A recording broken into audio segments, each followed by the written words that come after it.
No meu livro eu me pergunto como não foi na cabeça dele.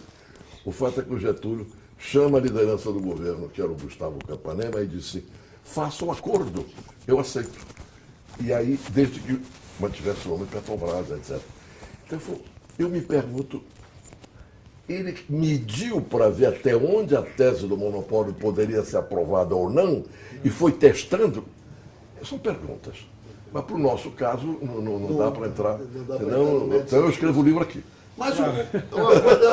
Mas uma coisa interessante que eu acho que a gente pode abordar é que o Rubens se apaixona de tal maneira assim, pela sua postura, se relaciona tão forte, que incentiva o senhor a entrar na política direto como candidato. E aí o senhor vai para o Amazonas para virar deputado federal. Muito tempo depois, ainda muito tempo depois.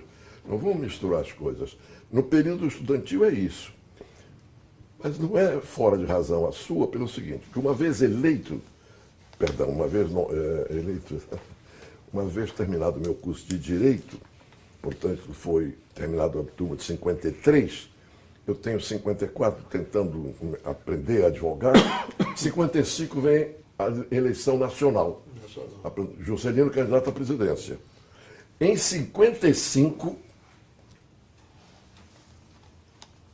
em 54, portanto, logo depois de eu sair da Faculdade de Direito, e Rubens e Paiva, Rubens e Fernando, aí fica difícil se eles terminaram em 54.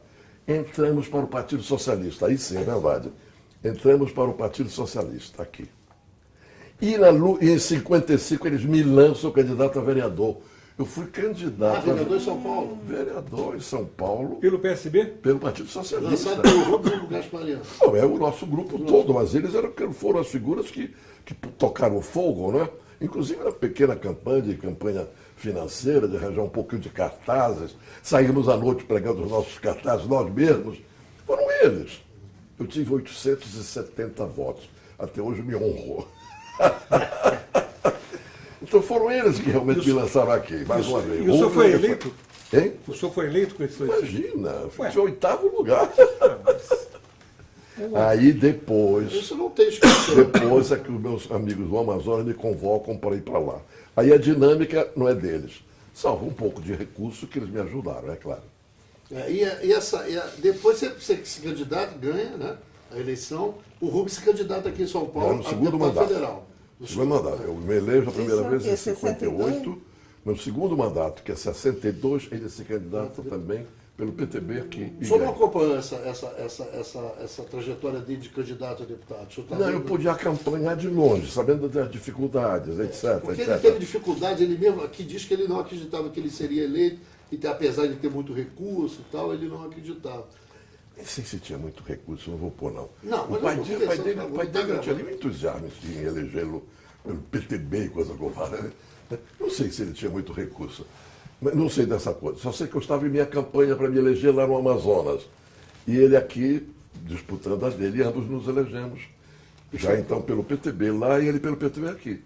Aí quando chega na Câmara, o senhor volta a se unir com ele na Câmara, com o Gaspariano, de novo. Não havia de unir, já estava, né? Já estava. Não, mas o senhor já estava na Câmara primeiro do que ele. Depois ele vai, o Gaspariano também se elege e vão os três, aí vão os três compor um certo grupo lá no Congresso Nacional. Não é mais ou menos isso, não? Aí já é outra dinâmica. Aí você já tem a Frente Parlamentar Nacionalista, onde ele entra. Onde ele entra, claro, exatamente aí. Eu já estava. Havia o Grupo Compacto. O Grupo Compacto era a esquerda do PTB. A esquerda teve um papel muito grande, dinâmico na coisa, não é? Por essa interferência direta do Grupo Compacto, eu fui eleito líder da bancada trabalhista lá na Câmara. Mas aí já o Rubens já é... Quando é isso? É 62 já. Ele ficou na Câmara um ano e meio. Menos de um ano e meio.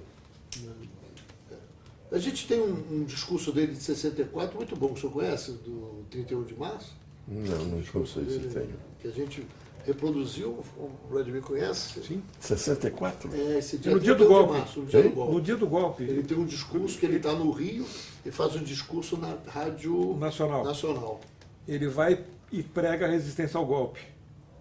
Não conheço isso. Eu vou lhe dar uma cópia. Não conheço. Muito bom o discurso. Eu vou lhe dar Eu uma cópia. estava em Brasília. Sim. Estava em Brasília. No dia do golpe, estava em Brasília. Né? Bom, depois o senhor, aí tem aquela história, que aí a gente já dá um salto nessas coisas todas, que o Rubens começa a ajudar os refugiados. Mas então, antes dos refugiados, se você me permite, há um momento, é para mostrar primeiro a grandeza solidária dele. E no caso, a minha relação de amizade. Um instante, vence o golpe, em determinado instante, o Mazzilli, que tinha assumido a presidência, enfim, até que elegesse ou nomeasse o primeiro-ministro, primeiro presidente militar, ele manda me informar que eu seria preso a qualquer momento. E que ele não podia fazer nada para impedir, o que era óbvio, né? Ele não era presidente, era um fantoche. Aí Rubens e Bocaiúva Cunha, que é outra figura que passa a ter um papel muito importante também na vida do Rubens, a partir daí, antes não sei, a partir dessa ida para lá, é que há uma relação com o Bocaiúva muito próxima também, muito próxima. Era o mesmo grupo nosso, mas quer dizer, aí ambos dizem, você não pode ser preso. Por que vai ser preso? Então me tiraram daqui. E ele inventa, ele e Boca me tiraram de Brasília. E me tiram de Brasília. Quem monta? Rubens. Rubens era piloto, vocês sabem disso, era piloto. Como ele contratou um avião pequeno, um aviãozinho, tal, etc., não sei. Não sei. Amigo meu, discuta, detalhe, um ator. E lá fomos. O piloto, claro, o Rubens de copiloto, eu e Bocaiúva. Saímos de Brasília. A cidade ocupada militarmente já pelas tropas de Minas, tanques em torno já do aeroporto, e lá vou eu para a Bahia, para a tua terra. Sim, isso que eu perguntava, porque Valdir Pires também teve... Hein? Valdir Pires Não também... tem nada a ver com esse episódio. Tem depois, para ele sair de lá, para ir para o Uruguai. A outra é na mesma fase, só quer dizer que não tem a ver com esse episódio. Né? E foi o Rubens que também que o tirou de lá. Sim. É só mostrar o grau, se vocês acharem isso bom, uma coisa Sim. excelente da capacidade solidária dele. Estão gravando já, sabia? Não, eu não quero isso, não. Não quero porque é ruim. É ruim? Então, Quando eu estiver falando, eu me poupo, eu meço o que digo, eu meço o que não digo. Então vamos gravar. Não é bom. Tá bom, rever. E deviam ter me avisado, seria leal. Não, ele ligou Eu te para perguntei testar. várias vezes, estava dizendo. Não, eu soube agora. Que tá Não, ele ligou para testar e acabou... Porque fica desorganizado. Sim, Então, então, vamos de vamos novo. repassar primeiro de como vocês se conheceram, De essa novo. questão fraterna. É que eu estava conversando com o senhor e depois fomos conversando e perdemos o... Simplesmente aqui. Depois, como é que entraram para a política? Vamos começar tudo de novo. Eu ia falar. É que a gente só estava fazendo um raciocínio. Não, mas esse que eu achei que era. Aí eles já estão gravando. Aí, porque aqui depois entra, na verdade, algumas perguntas, o que sabe sobre a atuação militante do Rubens Paiva em São Paulo, onde tem no sindicato uma sala dos engenheiros, uma sala com o nome dele. Se ele tinha alguma atuação lá. Não, aí eu não sei nada. Aí não, né? Então a gente Eu pulei risca isso essa. também. Eu posso dizer que eu sei que ele. Não, que tem essa. O que ele teve com engenheiro, né? Onde era o escritório dele, na Conselheiro Crispiniano. Tá, legal. Onde era o lugar Então, a onde nós gente nos reunimos todo final de tarde. O momento que nós decidimos entrar no Partido Socialista foi numa reunião ali. Bom, Essas coisas todas. Essas coisas que o senhor estava falando estava ótimo. Você pode repetir tudo de novo. Vamos começar. Gravar, pode ser? Já está gravando. Então vamos começar. Então começa você perguntando. Então tá, então vamos nessa dinâmica. Então, Mino Afonso, o senhor sabe da nossa vinda aqui, é a tentativa de a gente buscar um pouco da vida do deputado Rubens Paiva. O Sindicato de Engenheiros está fazendo homenagem ao engenheiro Rubens Paiva, tendo lá um congresso que a gente vai fazer agora em Búzios, o congresso do Sindicato de Engenheiros, que terá o nome de Rubens Paiva. Vamos fazer algumas outras homenagens ao Rubens Paiva, que é a inauguração de alguns bustos e tal, e a gente veio buscar eu queria agradecer já e queria buscar com o senhor algumas informações sobre a performance do engenheiro Rubens Paiva e do deputado Rubens Paiva, dentro da política nacional brasileira durante aquele período trágico em que depois fatalmente ele desaparece e é assassinado pelo golpe militar. Eu queria começar conversando com o senhor, que o senhor contasse um pouco aí como é que é a sua relação com o Rubens, como é que começa a sua relação com o Rubens Paiva, onde começa, onde o senhor tem começa a se aproximar do Rubens Paiva. Eu começo agradecendo vocês me convidarem para dar esse depoimento. E, ao mesmo tempo, festejo o Sindicato dos Engenheiros do Rio, pelo que eu vejo da Bahia. Faço esta homenagem. É uma figura admirável da nossa vida pública. É também uma figura admirável como ser humano. Solidário, amigo, leal. Eu ouso dizer que o Rubens, na minha vida, é como de um irmão. Portanto, o depoimento que eu vou dar a vocês é da alma. Da alma. Mas a sua pergunta me leva ao primeiro instante de um conhecimento na vida com ele. Foi um momento estudantil. Exatamente no Congresso da União Estadual dos Estudantes de São Paulo, realizado, por coincidência, no Mackenzie, onde ele era estudante de engenharia. Eu representava a Faculdade de Direito, como outros mais colegas. E ele representava o Mackenzie, do qual, por sinal, ele era presidente do Centro Acadêmico Horácio Lênin. Ali foi, nesse primeiro congresso, um instante já significativo, porque o país vivia, naquela época, já um debate muito aceso sobre a questão do petróleo. Sobretudo, tendo em vista a tese fundamental, que para nós era a correta, e eu continuo achando que era, a do monopólio estatal. Quer dizer, explorar o petróleo por via do Estado. Enquanto havia uma outra corrente muito forte, com grande apoio da imprensa e em poderosos setores políticos, com apoio desde logo dos Estados Unidos, que era a tese de fazê-lo pela iniciativa privada. E, portanto, do capital estrangeiro, porque nós não tínhamos nem fôlego para tentar isso no âmbito da iniciativa privada. Esse era um divisor de águas já na vida pública, era um divisor de águas. Isto se refletiu muitíssimo dentro da área estudantil. Eu trazia já esta ideia, obviamente, da Faculdade de Direito, por onde passaram uma liderança notável. Roger Ferreira foi uma grande liderança política, anterior à minha geração, mas tinha deixado ainda nome na escola. E foi ele um dos fundadores da União Estadual dos Estudantes. A tese do monopólio eu já trazia comigo, mas encontro, neste congresso da UEA, já figuras como Rubens Paiva, Fernando Gasparian, Adriano Branco e outros ardorosos defensores dessa mesma tese.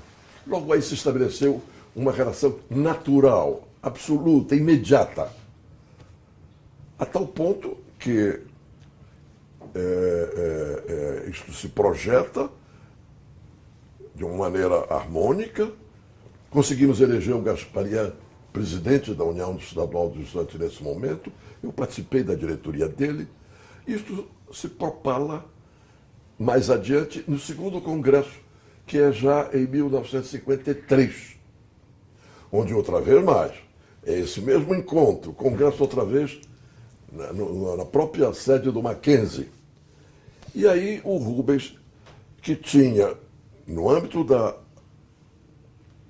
Faculdade do Mackenzie, presidente do Centro Acadêmico Horácio Lênin, uma liderança natural, teria sido o candidato espontâneo de todos nós para assumir a presidência em lugar do Gasparian, que terminava o mandato. E, não obstante isso, o Rubens, com aquela generosidade que o caracterizava, não sei por que cargas d'água, achou que deveria ser eu. Eu vinha representando o 11 de agosto. O 11 de agosto, entretanto, tinha um candidato próprio, que era o José Gregório, orador brilhante, merecia nosso respeito, mas vinha nas águas dos setores mais conservadores da nossa escola. E ali, o Mackenzie, ali a Politécnica, ali o Centro Oswaldo Cruz, de Medicina, onde a figura também havia de vanguarda ali, etc., achavam que nós podíamos ter um candidato nosso em condições de luta. E acharam que eu podia cumprir esse papel. Lá vou eu. Quem articula isso? O Rubens Paiva. E é ele que monta esta chapa de uma coesão admirável à esquerda. Eu não diria de esquerda, porque quanto eu me lembro, havia apenas um que de fato era comunista. Os demais eram quase, mais ou menos, a caminho de um socialismo, mas todos nacionalistas, quer dizer, todos fincando o pé forte na questão do monopólio estatal do petróleo. E logo mais, da Eletrobras, o problema da energia elétrica. Nasce-se essa chapa, o presidente era Sérgio Pet, que era homem da PUC, estudante de Direito da Universidade Católica.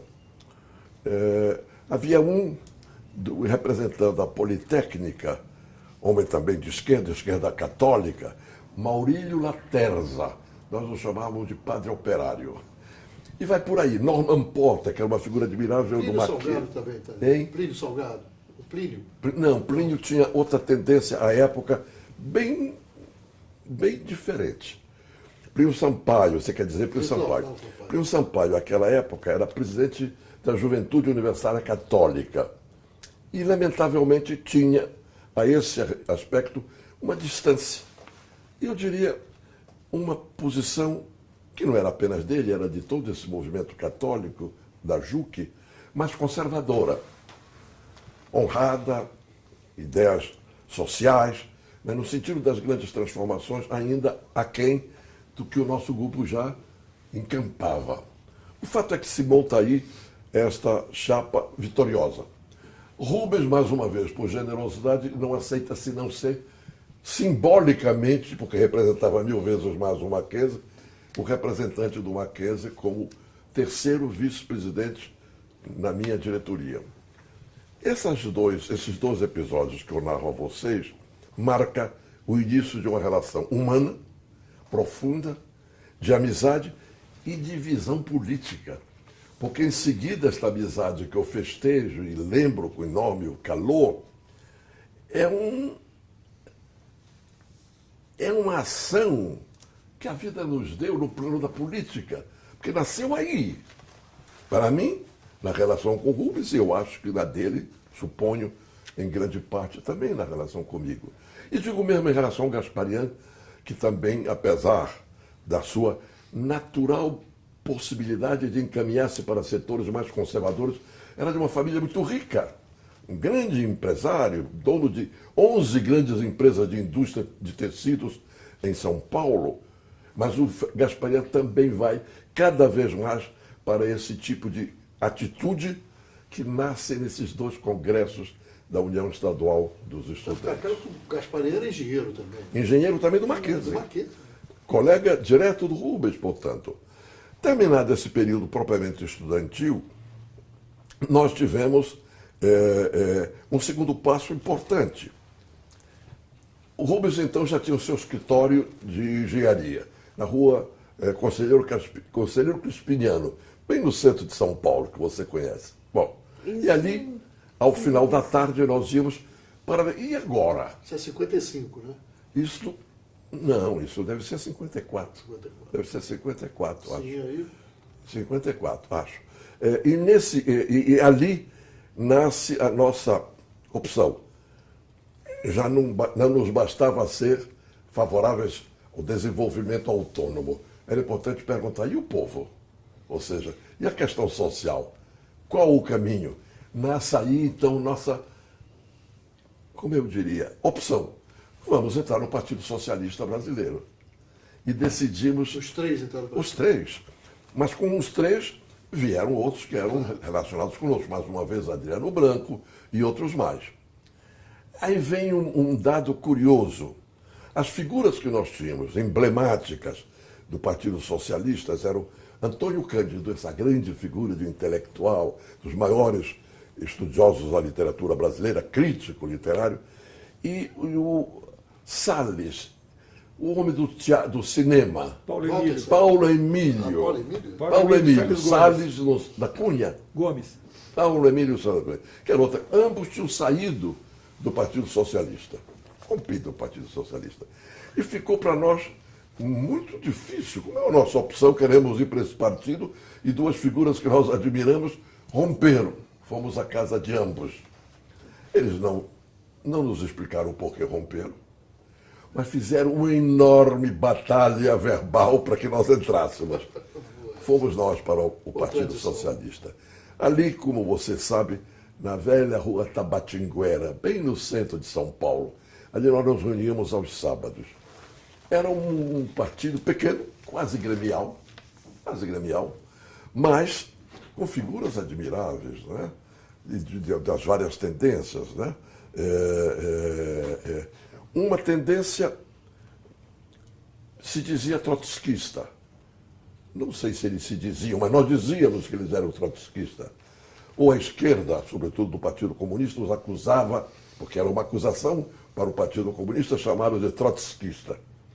Onde estava lá, por acaso, uma figura admirável que deve estar pairando por aqui, porque o filho dele está por aqui, chamado Saqueta, que fazia parte também desse grupo suadizante trotskista, ou só trotskista de verdade. E havia um outro grupo mais eleitoral, mais da luta eleitoral, liderada pelo Roger Ferreira. E um pequenino grupo, mais ou menos de expressão, do seu Jânio Quadros lá dentro. Era um divisor de águas não muito fácil de fazer uma coesão. Mas nós íamos para lá toda semana, todo sábado, a ouvi-los. Participávamos pouco, porque não tínhamos voo. O voo grande era dos outros. E nisso fomos atravessando até um instante em que o Partido Socialista, num erro histórico, a meu modo de ver, apoia a candidatura para a presidência da República do senhor Juarez Távora, general Juarez Távora, que era ostensivamente uma grande liderança intelectual da luta do monopólio, da luta contra o monopólio estatal do petróleo. Era setor privatista, uma obra clássica escrita naquela época. Ele era do UDN, né? Não, ele acabou como partido político naquele período entrando no PDC, Partido Democrata Cristão. O que era antes, eu não sei se ele foi da UDN. O fato é que ele era o candidato. E nós queríamos a candidatura do Juscelino, não por ele talvez em si, mas ele encarnava, quer quisesse, quer não, a continuidade da luta da Petrobras, que tinha, bem ou mal, sido instalada no governo do Getúlio. Ele era um candidato da aliança PSD-PTB. Portanto, era o nosso candidato anti-Juarez. Nem sei se era muito pró-Juscelino. Mas o fato é que o Juscelino encarnou a tese do monopólio estatal e foi, neste particular, impecável durante o seu governo. E nós rompemos com o senhor Jânio Quadros, né? Rompemos com o senhor Jânio Quadros. Jânio Quadros, que nós tínhamos feito a campanha dele do Tostão contra o Milhão, na famosa campanha do 22 de março. Tínhamos feito. Ele era a figura popular, era a figura da luta nacionalista, ele era a figura dos setores trabalhadores. Como não? Era o nosso. Pois este homem, de uma maneira mais espantosa, rompe com isso tudo e declara-se contra a participação do Estado na economia do país. Então tem uma famosa frase dele, publicada no Correio da Manhã do Rio: o Estado é mau patrão. E a partir daí ele se converteu na grande figura de liderança, já então da UDN, etc., contra o petróleo, contra o monopólio estatal, contra a Petrobras, que já estava instalada. Portanto, nós rompemos com o senhor Jânio Quadros de maneira frontal.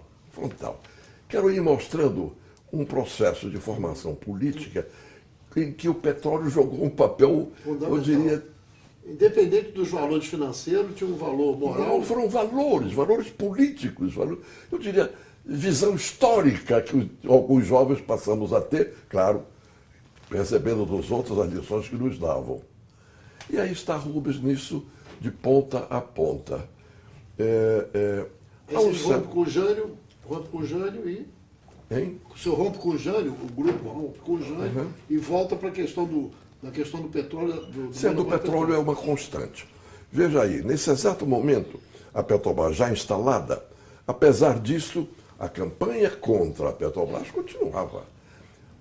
ou diplomaticamente através dos Estados Unidos, pretendendo brechas para ver possibilidade do capital estrangeiro ter ações na Petrobras, ou uma campanha liderada, por exemplo, por Carlos Lacerda e outras figuras internas, frontal. Aí uma figura extraordinária no Rio, chamado Matos Pimenta, era um médico. O médico admiravelmente combativo, apaixonado pela luta do monopólio estatal. Ele tinha criado um jornalzinho chamado Jornal de Debates. Jornal de Debates.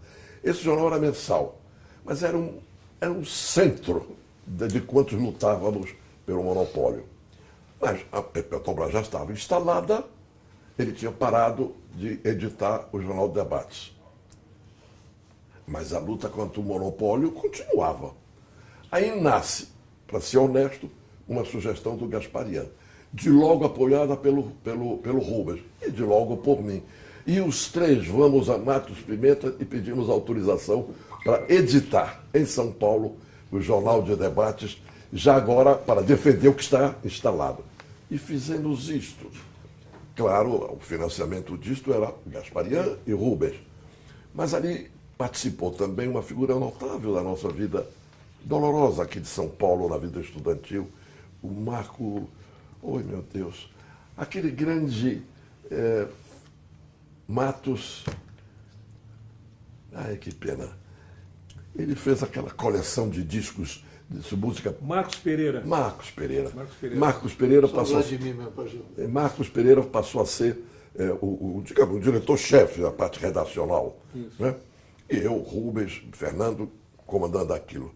Esse jornal demorou um ano aqui em São Paulo, cumprindo esse papel de manter a luta acesa em defesa, já então, da Petrobras. Mais uma vez, Rubens no meio. É por aí, em torno desse tempo, para mais uma vez acentuar, não por mim, recordar-me a mim, mas para mostrar o grau da solidariedade do Rubens, que ele e o Gasparian inventam que eu devo ser candidato a vereador. E lá viro eu candidato a vereador em São Paulo, eles, no caso, pelo Partido Socialista Brasileiro. Eles foram o apoio seu o tempo todo. O tempo todo vocês três estavam metidos ou na escola e na política, né? De alguma maneira ou de outra. Foi uma unidade, eu diria, quem quiser ser religioso, abençoada. Bom, aí eles abençoada. inventam o senhor... Ou os astros, para ficar mais fácil para você. Quem me ouça, os astros. Bom, tanto que fizeram a minha campanha, né? Saímos à rua pregando os cartazes, nós mesmos pregando os cartazes. Sangue novo para São Paulo, você imagina, está lá. Bom, em algum momento, há uma divisão de vida. O Rubens, na sua atividade profissional de engenheiro, crescendo como engenheiro competente. Um dos meus irmãos, Raimundo Afonso, era inclusive um dos diretores da sua empresa ali no centro de São Paulo. O Gasparian passando também a dirigir empresas de seu pai, da sua família, no interior de São Paulo. E eu sou convocado para ir para o Amazonas. Convocado é a palavra. Os companheiros de minha geração dizem: venha, você perdeu em São Paulo para vereador, venha disputar aqui a Câmara Federal. Lá fui eu para Manaus e, de uma maneira, para não alongar-me, em 3 meses, menos 3 dias, eu me elegi deputado federal, na linha da luta e defesa da Petrobras. Mas o Rubens e o Gasparian de novo ajudam o senhor lá em Manaus? Não, lá não, porque nesse momento, já então, os dois estavam em atividades realmente profissionais. Me ajudaram com algum recurso pobre, porque a minha campanha era pobre, e não cabia também ir além de uma campanha como era o nosso estilo. Mas me ajudaram, desde logo, me ajudaram. Mas esse período, então, há uma certa relativa distância. Não o suficiente para dizer que houve corte. Porque a minha vida em São Paulo era Rubens. Você tem até um detalhe pessoal. Quando eu me caso, minha namorada, que já era minha namorada há anos, né? Desde os meus 17 anos, lá em Manaus, o Rubens tinha acabado de deixar o pequeno, como é que é, sobradinho, onde ele morava com a Eunice, já casado também, ali perto da João Moura, Rua Pértica, uma viela. Alcides Pértica. Alcides Pértica, é uma viela. Isso. Ele tinha deixado ali para morar num apartamento melhor, e quem assume aquele apartamento alugado fui eu. É só para mostrar a interação da vida. O senhor segue lá, ele segue aqui com a vida de engenheiro, né? Ele vai trabalhar mais na área da engenharia mesmo. Da engenharia civil. Então ele passa a ser construção em São Paulo, Creio que teve alguma atividade também nesse sentido em Brasília. Acho que fez algum tipo de atividade empresarial e construções em Brasília. Não sei dizer o alcance, mas tenho quase certeza que teve. Mas aí ele vira candidato também a deputado federal, não é? Já então no segundo mandato meu, portanto já 1962.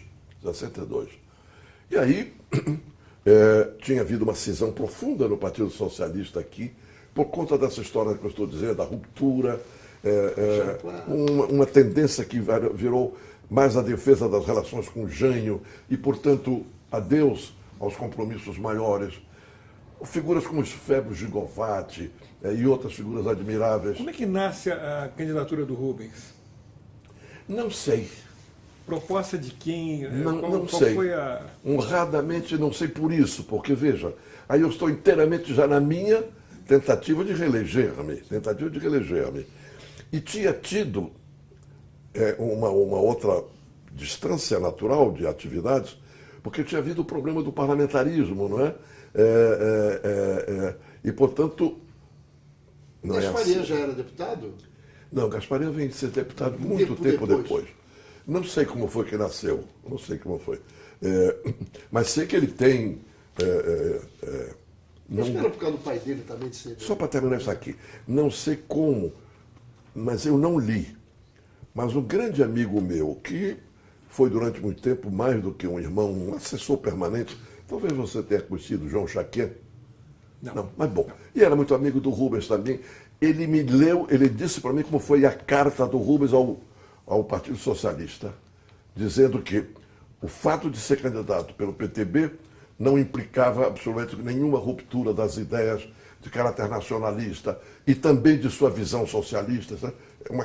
Eu não li, mas eu não tenho nenhuma dúvida que essa carta houve, que o João Chaquet leu e me deu essa informação. Então, por aí você tem ele se elegendo deputado PTB por São Paulo e eu me reelegendo deputado PTB pelo Amazonas. Posso fazer uma interrupção só por só dois? Essa relação do pai dele ser prefeito de uma cidade interior deve ter levado ele a ser candidato a deputado? Não creio. Não, porque eram tendências, volto a dizer, sem nenhum relacionamento, chamemos ideológico. Não. Ele era uma figura, era um advogado, formado na minha faculdade também, há muito mais tempo. Era um grande exportador de laranja e tangerinas.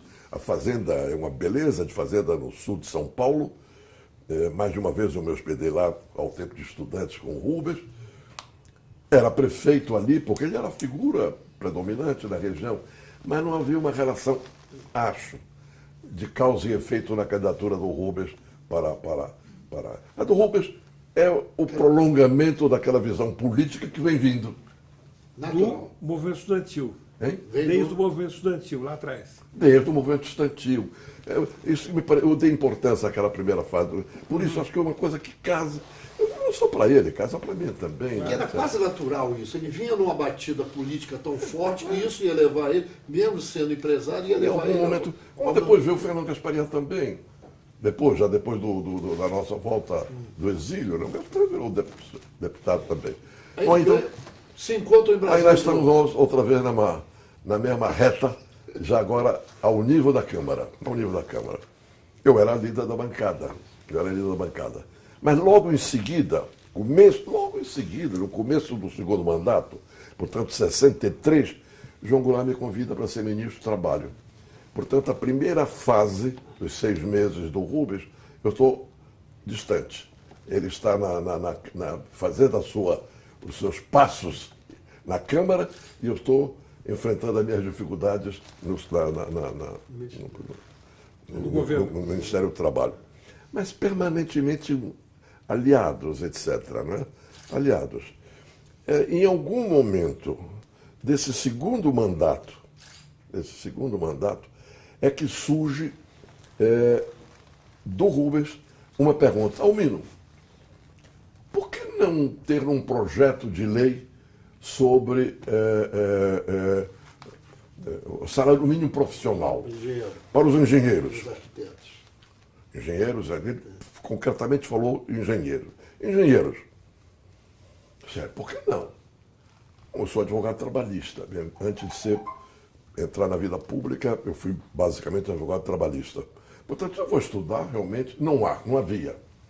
Estudado, verifiquei que era perfeitamente cabível, etc., e formulei o projeto. Mas a ideia, a sugestão, foi dele. Registro isso com toda clareza. Fiz um projeto que abrangia engenharia, arquitetura e agronomia. Nem sei como hoje está a lei, se houve mudança ou não houve mudança. É ainda assim, não é? Muito bom. Uma batalha campal com muita dificuldade dos empresários com condições de relações no parlamento, bloquearam, tentaram impedir, etc. E por mera coincidência, eu me pergunto como acabou sendo aprovada já no período do senhor Castelo Branco, general Castelo Branco, já o primeiro presidente militar do regime militar. Veja a vida. Ela, inclusive, foi o Castelo Branco vetou a lei, depois ela foi derrubada pelo Congresso. Pelo Congresso. Como? O Congresso derruba o veto do Castelo Branco. Ah, não me lembrava disso. Porque o senhor está no exílio, aí o senhor já está no claro. exílio. Aí eu só fico... Mas foi ele que assinou. Foi ele, A lei é ele dele. vetou, depois o Congresso derrubou o Eu veto. não sabia disso. Que é um caso raro. Olha, ganhei o dia. Ela é histórica. É história exatamente por causa disso. Porque eu achei veja, como eu sei que foi ele que a lei ele que assinou, eu sei que curioso ele ter assinado esta lei, que eu sabia que tinha havido resistência. Mas não foi fácil. Então, ele vetou. Vetou. E o Congresso Derrubou o veto. É o Congresso seu, de 62, né? Mas ainda no governo dele. Ainda já no governo dele, porque ele depois. Mas veja, ganhei o dia. Não sabia. Não sabia. Muito bom. E aí, o senhor conversa com o Rubens, o senhor vai para o exílio. Aí o senhor deu um golpe militar, não é isso? O senhor sai. Não, aí você tem com um golpe triunfante, eu já contei ainda agora numa conversa lateral, algo outra vez da generosidade do Rubens. Masília assume, naquele primeiro período, antes de que ponham lá na cadeira o senhor general Castelo Branco, e me mandam uma informação. Olha, os militares prendem você a qualquer instante. A minha é o Julião, não sei porquê, talvez dos poucos que estávamos ainda ali em Brasília, que muitos tinham saído. Rubens e Bocaiúva dizem, mas você vai ficar sempre preso aqui como o quê? Não tem sentido. E Rubens inventa, então, minha saída de Brasília. Para onde? Bocaiúva complementa, vai para a fazenda da família de minha mulher, na Bahia. Na Bahia. Era a filha do Simões, ministro Simões, da sua terra. Foi ministro no período do Getúlio, creio. E fui para lá. Os três, você, Bocaiúva e eu, Bocaiúva e Rubens, né? Um avião pequeno, o aeroporto cercado de militares, tanques. É tão curioso. O Rubens era um inventivo. Além de audacioso, era um inventivo. Ele monta o esquema. Nós tínhamos que ir para a cabeceira da pista. Na cabeceira da pista, ainda talvez, cheio de macegas, né? Aquelas árvores caídas lá, tortas ali. Por ali nós chegávamos por uma estradinha e saltávamos ali, entrávamos no avião de gatinhas para, eventualmente, nem de leve nos verem. E fizemos esta operação, entramos de gatinha. Só sendo quando o avião decola e passa a altura da torre, na voz da torre vem um comando. Alô, alô, alô, alô, atenção, aqui falando não sei do quê. Não, o trem de aterrissagem não foi recolhido. O trem de aterrissagem não foi recolhido. Queira voltar à pista. Queira voltar à pista. Era uma tragédia completamente, destruía todo o plano da nossa fuga. Rubens de imediata pega o microfone, o falante, sei lá o que, diz, alô? Alô? Aqui falando diretamente do avião, aí dá as siglas, A, B, C, que um nome qualquer, desses que eu não sei repetir, falando daqui, ouvindo muito mal, queiram repetir? A torre entrava com a maior clareza. Alô, alô, alô. O trem de aterrissagem não foi recolhido. É um risco para os senhores. Recolham, voltem à pista. Alô, alô. Que pena, mas não ouvimos nada. Enquanto isso, ele cutucava o piloto. O pobre do piloto já então alarmado conosco, dizia, que deve ser bandidos, o que é? Cutucando, e o Bocaiúva, leva adiante. E o avião fugindo, subindo, indo embora, com o trem de aterrissagens arriado. Aí foi outro drama nosso, pessoal, para conseguir. O avião subia e picava. E nesse coisa assim, eu e Bocaiúva fazíamos um esforço para levantar. Até que finalmente a torre. Isso é desesperador, levou o quê? 1 hora de viagem? Hein? Quantas horas levaram até chegar à Bahia? Não sei calcular. Mas Não sei calcular. Mas não foi tão pequeno, não, né? não foi, pois é, eu tô dizendo. Um voo longo, né? É um voo longo, acho que sim. Mas enfim. Lá na Bahia já estava o plano armado, através da família, então, do Bocaiúva. Alguém da família iria nos esperar, etc. Ia nos esperar no aeroporto, que chamavam 2 de julho, em homenagem à grande luta Na Independência. da Bahia, e ao belo poema do Castro Alves, né? Era no 2 de julho, o Cerro da Bahia, enfim, é um poema belíssimo do 2 de julho. Pois estávamos chegando, sobrevoando a torre, sobrevoando já a cidade, vimos o exército ocupando o aeroporto. No dia 2 de julho. Não, dia 2 de julho, perdão. Estou falando isso, que dia deve ter sido? 9 de abril. Eu já tinha sido caçado. 9 de abril sai a lista com os Pois é, o primeiros dia. 100 caçados. Pois né? então, O senhor tá- não, a lista foi dia 9. Dia 9. Pois bem, então é logo em seguida esse dia, né? Não, 9 eu já volto. É antes, é dia 5, antes antes da cassação. Porque Antes da cassação. o senhor vai para a Baixada da Iugoslávia e foi da Baixada. Aí que vai o Dia avião. 9. Dia 9. Mas eu quero dizer, esse do episódio que eu estou contando, a ida para a Bahia, é antes da cassação, propriamente dita. Mas a prisão já viria, segundo. Bom, lá, vamos lá. Então sobrevoou e veio o exército ocupando o aeroporto. Lá está o Rubens a tentar, por todos os meios que pôde, não sei como tecnicamente, a falar com o cidadão que ia nos esperar ali. Para ir para o aeroporto, esse dia de. Como é que chama? Aeroporto. Aeroclube. Aeroclube, que é perto, ao lado. Sim. Pousamos ali. E ali ficamos até que o carro, que seria um carro azul, passasse por ali e nos pegasse. Rubens, Bocaiúva e eu, lá fomos para a fazenda. E na fazenda ficamos alguns dias, isso pode ter sido dia 5, quando exatamente no dia 9, nós já tínhamos decidido, não dá para ficar. Eu dizia, ninguém sabe que eu estou sendo ameaçado de prisão agora. O que sabe é que eu estou ausente numa hora que não era justo eu estar ausente, nem eles. Decidimos voltar. Quem monta a volta? Claro, o Rubens. Outro avião, outro esquema, outra descida em Brasília, na mesma situação, no extremo da pista, de gatinhas e alguém nos esperando ali, Luiz Filardi, um grande amigo meu, com o carro ali. E ali, saímos. Era assim o doutor Rubens. Sempre Eu conversando com o governador Marcelo Alencar, e aí o senhor pode confirmar para mim isso, o governador morreu agora, o governador Marcelo Alencar, tem mais ou menos uns 2 meses. Quem é o governador Marcelo Alencar? O governador do Rio, Marcelo Alencar, Ah. morreu tem mais ou menos 2 meses. Ele dizia para mim que uma das coisas do Rubem é que o Rubem era audacioso demais. Total.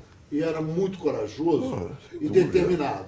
Sem E que a dúvida. aproximação dele com os estudantes no golpe militar talvez fosse isso uma das coisas que levou ele a ter problemas com os militares, porque na verdade ele não tinha assim um problema com os militares direto. Eu tenho outra impressão. Eu tenho outra análise, não é impressão, análise do porquê chegou ao extremo de terem que matá-lo. Porque acabaram matando sucessivamente, numa coisa que foi, sem dúvida nenhuma, uma sequência, pela narrativa que se tem. Mas isso eu não sei se vale a pena. Vale. Sim. Mas enfim. Mas antes disso, então, peguemos lá a hora do golpe, né? Quer dizer, voltamos, eu fui diretamente para a casa do Bocaiúva Cunha. A casa da gente já estava super tomada, não ocupada, mas vigiada. Na casa do Bocaiúva. Rubens e Fernando, perdão, Bocaiúva, vão à Câmara ver como está o quadro. Como está o quadro. Santiago Dantas sabe que eu estou ali e vai me visitar. E é ele que sugere que eu opte pelo exílio. Coisa da vida, né? Interessante essa história também. Uma figura também notável na minha vida. Santiago Dantas. Rubens vai. Volta correndo, não tarda muito. Acabou de sair um ato institucional. Você está cassado. Não, estou cassado. E o Santiago pergunta, e eu? Disse, não, professor, o senhor não foi cassado. Então ele se despede e vai embora. Mas antes, um detalhe, pessoal, fale para nós, não precisa da pessoa, só o sabor. O Santiago, num certo instante, diz, veja, Almino, a hipótese hoje é a seguinte, haverá cassações. Quem fará a cassação? O Congresso se caça a si próprio? É uma hipótese. Se for isto, você não será cassado. Você teve uma posição sempre combativa, mas a oposição te respeita. Você não será cassado. Se forem os militares, que eu presumo acabe sendo, se forem caçados só 6, você escapa. Se houver um a mais, você está caçado. É interessante a análise. Eu acho, Almino, que você não deve permitir-se ser preso. É um vexame para um homem público. O homem público não deve submeter-se à humilhação de ser preso. Opte pelo exílio. Você é jovem, você passará alguns anos aí fora, verá o Brasil de longe, será uma forma de aprendizagem também. E depois isso não passará mais do que 4 anos. Foi aí que ele... Naquela mesma noite, tudo, errou. naquela mesma noite eu fui para a embaixada. Da Iugoslávia. Da embaixada da Iugoslávia. E por que Iugoslávia? Porque era a única possível. Não esqueçam que Brasília tinha se inaugurado há pouco. Sim. Há pouco, né? 2 anos. Né? 4 anos. 4 anos. Né? 3 anos. 61 para 3 anos. Bom, e as embaixadas continuavam no Rio, todas, excetuando a dos Estados Unidos, onde não cabia ir. Claro. A da França, porque não tem a tradição de asilo diplomático, tem territorial, precisaria ir lá, estava longe para ir lá. E a da Iugoslávia, que tinha recém sido inaugurada. O Marechal tinha estado em Brasília 1 mês ou 2 meses antes. Marechal Tito. Marechal Tito. Tá. Para uma visita de cortesia e um acordo comercial da construção de um porto de exportação de minérios, etc, etc. E se construíra para isto a embaixada. A embaixada já. Todas estavam construídas, mas essa era uma beleza. Não tinha nada, absolutamente vazia, nada a ver em nada, nem um tamborete para sentar. Aí tem uma coisa bonita, mandamos um emissário lá, no lusco-fusco, já está vindo, não está vindo, para que ele mandasse alguém ali. É um dever meu mandar, porque as constituições dos países da América Latina têm o direito de asilo, mas é uma prerrogativa do governo conceder ou não, é uma faculdade. Pois a Constituição da Iugoslávia, naquela época, era obrigatória dar o asilo. Era um dever ficaram com os perseguidos. Não cabia ela julgar. Tal. É fantástica a vida. Então nos mandou dizer que ocuparia, e mandou para lá o conselheiro, não sei quem, a gente dormindo no chão. Né? É outra história interessante. E o Rubens foi para lá E também. o Rubens, não. Ah, não? Não, o Rubens decidiu ficar. Senão eu não vou. Mas ele vai depois. Depois. O Rubens, eu não vou, eu fico. Eu vou para Bananal, eu vou para não sei aonde. Me lembrei que ele falava em Bananal, por que, não sei. E se esconder por aí para esperar a calmaria. Esperar a calmaria. Talvez não tenha medido o quanto a luta dele lá na Comissão Parlamentar de Inquérito sobre o IBAD, do qual ele participou ativamente, o quanto isso poderá ter dado ódio contra ele lateral, afora os militares. Lateral. Sim. Porque houve isso, né? Houve ódios dos que acharam que a gente os agredia. Não agredimos, defendíamos o país, é diferente. Acho que ele não mediu, porque ele não quis por nada admitir a hipótese de asilar-se. Quando ele me levou para lá, podia ter só ficado. Bocaiúva foi. Bocaiúva, sim. Bocaiúva foi. Bocaiúva foi. O Gasparian não também. Mas o Gasparian não tinha a mesma presença política. Tinha no plano mais da política econômica, mas não tinha ainda. Bom, bem que não lhe faltaram razões aos outros para fazer, mas enfim, não atingiram no primeiro momento. O fato é que o Rubens não foi. E passado alguns dias, o Rubens decide. Não, o Rubens ainda ocupa algumas tarefas. Por exemplo, tirar Darcy Ribeiro. Valdir Pires. Isso. Mais uma vez, ele que monta um avião. Se o esquema foi igual, eu não sei, deve ter sido, só tinha um aeroporto ali, e os leva até a proximidade do Uruguai. A história toda vocês sabem. Você vê mais uma vez, ele que faz isso. Não é fantástico? Excepcional. É fantástico. Bom, e vai ficando, até que ele decide realmente o quê? Asilar-se. Acho que ele vai para a embaixada também, em determinado Se momento. vai, isso eu sei, meu filho, eu estava lá. Eu quero ver qual é o momento que ele, há um instante,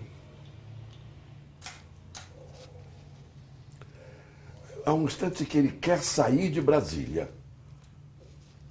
Já então, para talvez desses projetos, onde vou ficar por aí até que as coisas me permitam analisar, ele tenta sair de Brasília num processo igual ao que tinha montado para nós. Pois não é que ali, naquela hora, tinha alguém militar ali, Armado, ou tinha né? começado a desconfiar, Ele e tentam tentou. prendê-lo. Isso. Aí ele sai correndo, por sorte absoluta, esse mesmo Luiz Filardi, que tinha feito a operação comigo, estava ali, por sorte, ainda, não era esperar poder ver. Já tinha solto, não é? Ia montar já no avião, mas ele, por sorte, tinha ficado. E o Rubens dá uma corrida com enorme dificuldade, porque ele estava bastante gordo nesse período, e os sujeitos atiraram várias vezes. Também não atinge.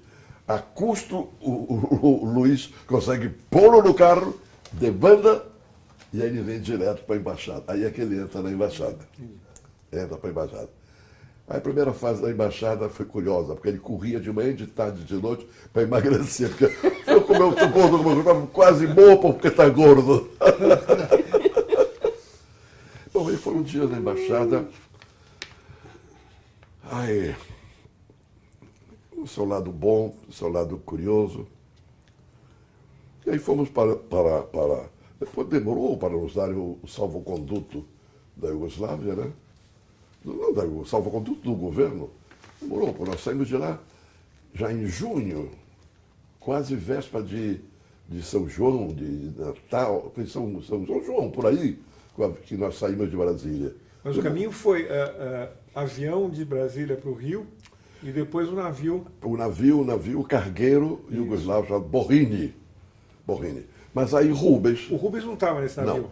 Não, o Rubens, o Bocaiúva e o Raul Riff, que também estava exilado na embaixada, Isso. vão de avião direto para Belgrado. Para Belgrado? Para Belgrado. Depois ele sai rapidamente e vai para Paris. Mas.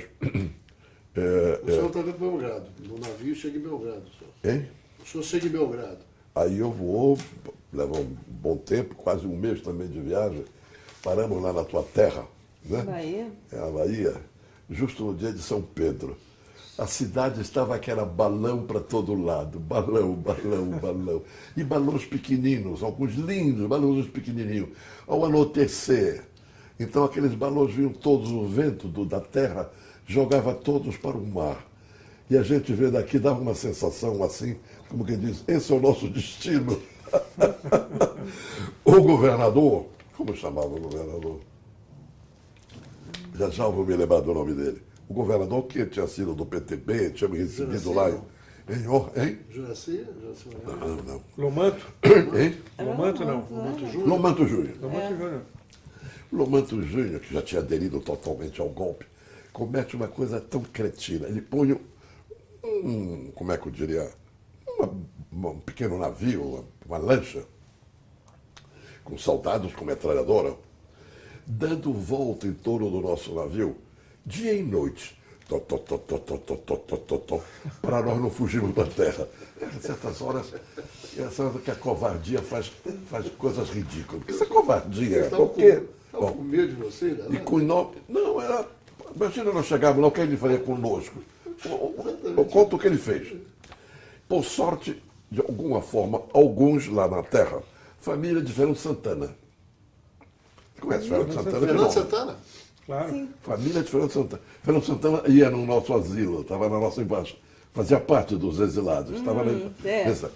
E aí, nessa parada ali, nós ficamos ali por problema de carga dificuldade de carga e descarga de navios, né? Por ali. Problema de Era um cargueiro? Bom, por isso ficamos parados ali.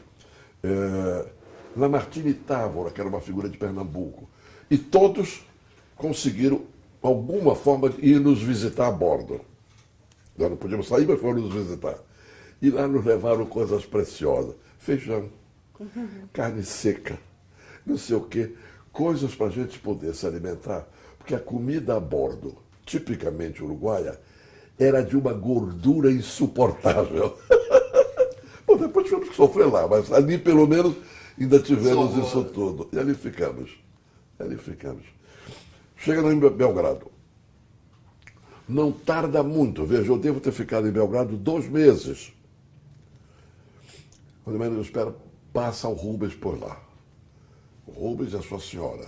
Já tinham estado em Paris, já tinham estado em tudo, já estavam de carro.